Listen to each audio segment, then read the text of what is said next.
Month of May is National Foster Care Month, and we would like to shine a light on a group doing just amazing work.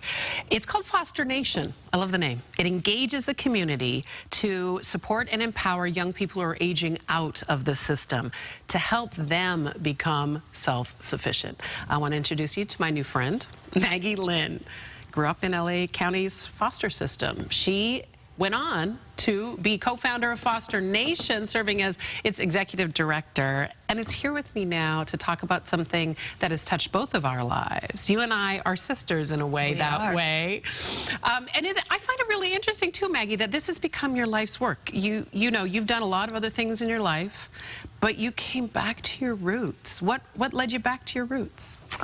That's a great question. By total accident, actually. Really? Yes, I had not intended to come back into the system because it was so traumatizing for me. It was a very hard thing to go through as a child. And, you know, I spent over a decade in the foster care system with my sister, and I never thought I would end up working in the space. And I think in life, the best things happen by accident. So all of my adult life, I tried to avoid my childhood, and then and then I end up in it. So here we are. And how is that? Has it been catharsis for you? Has it been healing for you to spend time focusing on kids just like the kid you were? Yeah, that's a really great question. So the reason why it ended up back in the space is because I had graduated, I went to Dartmouth, I felt very fortunate. I had the right people in my life at the right time who pointed me in the right direction.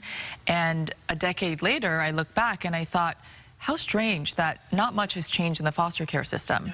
And this is a system that affects over 400,000 children and youth even in our county. I think, what are they saying? There's something like 30,000 in LA County foster kids. Like, are you kidding me? Yes, LA County is the largest demographic of foster youth in the country. And particularly of note, and this is where Foster Nation comes in, is this vulnerable age group, right? It's this, all kids in foster care are vulnerable. First, let's just say it.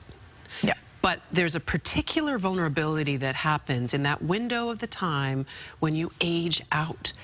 Essentially, you're released into the wild. Yep.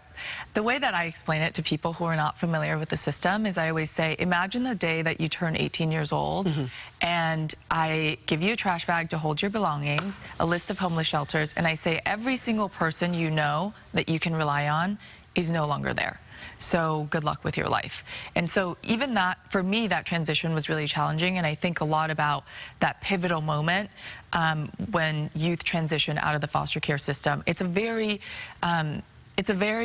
anxious time because you're looking ahead going, okay, the day I turn 18, I'm going to be on my own. Yeah. And how many 18-year-olds are ready to be on their own? And how many 18-year-olds are truly on their own? They've got a support network. They've got a safety net. They got uncles, aunties, mom and dads that are there to help pick up the pieces. These kids don't. It's not healthy. It's not safe. They may not even be available. So what is Foster Nation doing? Is it sort of... is it like exaggerated mentorship? What is it providing these kids? Yeah, so we take several approaches.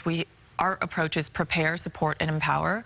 So in the preparation part, our big thing is how do we have them start thinking about their future and what they're going to do? And a big part of that, when we talk about self-sufficiency after foster care, we take the approach of making sure they have a career, right? So it doesn't matter what you do. The idea is that you have to learn to be self-sufficient. Otherwise, you know, you look at the statistics, over 50% of them they become cyclical. Homeless or in prison within the first year and a half of aging out. And so our whole approach is how do we make sure that they're prepared for the real world? And that is just knowing somebody is in your corner. You've got received a fantastic gift from Kate Somerville, the skincare expert. A scholarship program that's going to help with making all of those dreams of college come true for these kids. One of the things I want to make sure that we point out, the reason you're sitting here today is kind of a full circle moment for our station. Is it okay to because absolutely. Christine Devine, our beloved goddess at night, you're one of her Wednesday's child. Yes, I will never forget that day. I will say that is the one memory I have as a child that was happy. Oh my God. I know. And my sister, I remember Christine took my sister and I to Universal. We went to a skate park, like an ice rink, and I'd never done anything like that before. We had never been taken to do anything for fun. Memories that all kids should be allowed to have. Yeah. Thank you for dedicating your life to this work. Thank you for deciding that this paradigm should change and that you can be part of it. Let me know how I can be a part of it. As I said, foster care has touched our family immensely. And I want to point people to the website, Foster Nation, because there's ways to donate and get involved, right? Absolutely. Okay. For more information, use the little magic links right there, foxla.com/links, or use the QR code and support them. Maggie, this has been a delight. I could sit here and hold hands with you forever. Thank you. Me We'll too. be right back.